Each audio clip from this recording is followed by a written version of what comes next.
keinginan menjadi sempurna, menjadi lebih baik daripada orang lain, lebih hebat daripada orang lain. Mungkin itulah yang mendorong Pendeta Niko mengatakan bahwa orang yang berbahasa roh, berbahasa lidah itu sempurna. Dia katakan juga kalau orang Kristen atau orang tidak berbahasa roh, ya tidak berbahasa lidah, maka dia tidak sempurna. Pernyataan daripada Pendeta Niko itu langsung saja menimbulkan kemarahan daripada Pendeta Dr. Stephen Tong yang mengatakan ya pernyataan daripada Pendeta Niko itu adalah kurang ajar. Hari ini saya mencoba membedah pernyataan Pendeta Niko itu. Pendeta Niko adalah seorang yang memang tidak memiliki kemampuan tafsir Alkitab yang baik. Sebagai seorang yang sebenarnya tidak banyak mengenyam pendidikan tinggi teologi, dan sebenarnya dia menjadi pendeta pun itu bukan karena pendidikan tinggi teologinya. Beliau berawal dalam pelayanan bersamaan di Surabaya. Saya pernah mengunjungi beliau tahun 86. Waktu itu ya ada pelayanan siswa atau pelajar yang dilayani pelayanan kebersamaan, dan di sana ada juga Insinyur Niko. Dulu kita sebutnya adalah Insinyur Niko. Dia adalah insinyur tembakau. Dan kemudian dia memang terbiasa atau mungkin dikenal dengan pencipta lagu, dan kemudian melakukan menjadi MC atau pemimpin pujian yang disebut dalam teman-teman karismatik namanya pujian penyembahan.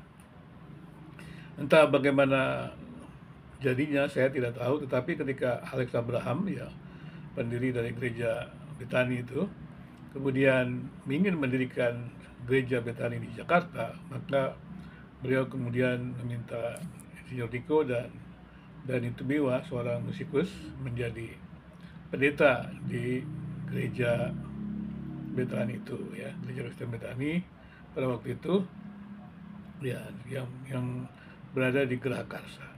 Dan kemudian tak bagaimana berkembang seperti itu. Tapi kemudian juga sebenarnya Pendeta Niko itu mempunyai sekolah tinggi teologi yang dekat dengan dia. Itu ya namanya STT lah. Tapi memang ya biasa pada umumnya gereja-gereja yang atau pendeta-pendeta yang merasa memimpin gereja bukan karena atau tamat pendidikan teologi, kurang melihat pendidikan tinggi teologi, sehingga sampai saat ini memang pendidikan teologi yang dipimpinnya itu ataupun yang dimiliki oleh gereja itu sebenarnya, saya tidak tahu bagaimana, tapi yang jelas masih berada di bawah Pendeta Niko itu, dan saya sudah pernah melihatnya di Kebun Jeruk begitu. Itu ya memang tidak banyak berkembang juga begitu ya. Tidak sebanding dengan gereja, karena memang pada umumnya gereja-gereja yang mendirikan pendidikan tinggi teologi atau STT, mereka merasa segan untuk membantu memberikan dananya untuk pendidikan tinggi teologi atau STT, karena baginya memberatkan, karena di gereja kan ada sumbangan segala macam, tapi kalau di STT segalanya terus mengeluarkan uang. Kembali ke persoalan. Dari uraian saya tentang Pendeta Niko dapat dipahami bahwa beliau bukanlah seorang yang memahami tafsir Alkitab. Sehingga kemudian ketika dia mengatakan bahwa orang harus berbahasa roh, dan kalau tidak berbahasa roh tidak sempurna, ini sebenarnya tidak ada dasarnya.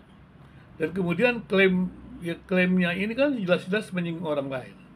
Jadi salah satu penyebab tidak hadirnya kerukunan antarumat beragam adalah klaim-klaim absolut ini. Coba dibayangkan bahwa ketika dia mengatakan klaim orang berbahasa roh itu harus dan itu yang tidak berbahasa roh tidak sempurna, kan sebenarnya bisa diteliti. Sangat mudah sekali untuk diteliti. Penelitian saya bertahun-tahun dari tahun 1986, terlalu banyak penyimpangan-penyimpangan terkait praktek-praktek bahasa. Praktek bahasa roh yang mengatakan orang diajar bahasa roh, dan kemudian juga pada waktu menolong orang berbahasa roh itu, pendeta juga kadang-kadang menggunakan segala macam cara. Karena dikatakan harus berbahasa roh, karena dalam gereja tertentu kan harus berbahasa roh, dan kalau berbahasa roh itu sempurna seperti dikatakan oleh Pendeta Niko, maka orang akan berusaha untuk berbahasa roh, dan pendetanya juga berusaha untuk bisa membuat orang lain berbahasa roh. Dan ini adalah reputasi bagi keduanya, reputasi bagi anggota jemaat yang datang bahwa mereka sudah sempurna, yaitu dengan berbahasa roh. Kemudian reputasi bagi pendetanya, dia punya kuasa, punya hurapan, sehingga orang yang didoakannya bisa berbahasa roh. Ini kan menjadi jualan dari apa namanya pendeta itu, menjadi jualan jemaat tersebut. Nah, kalau kita melihat gereja-gereja karismatik, jualan utamanya adalah bahasa roh. Jadi kalau mau dilihat dengan teliti, sebenarnya banyak sekali orang-orang yang sudah didoakan itu tidak berbahasa roh. Dan juga banyak jemaat-jemaat itu tidak berbahasa roh. Kemudian juga banyak juga jemaat-jemaat yang berbahasa roh itu tidak menimbulkan kualitas rohani yang lebih baik. Bahkan ada orang-orang yang menggunakan bahasa roh, maaf kata ini adalah bukti-bukti yang ada. Itu sampai orang yang hampir tidak waras pun masih berbahasa roh. Itu mengerikan sekali menurut saya. Ini perlu diteliti oleh teman-teman di GBI dan di tempatnya pendeta Niko ya. Itu saya kasihan, dia seperti stres begitu. Dan ini kan berbahaya sekali. Jadi dia merasa ingin sempurna dengan berbahasa roh, dan dia berusaha dengan segala macam cara begitu. Segala macam cara, dan dia berharap sekali.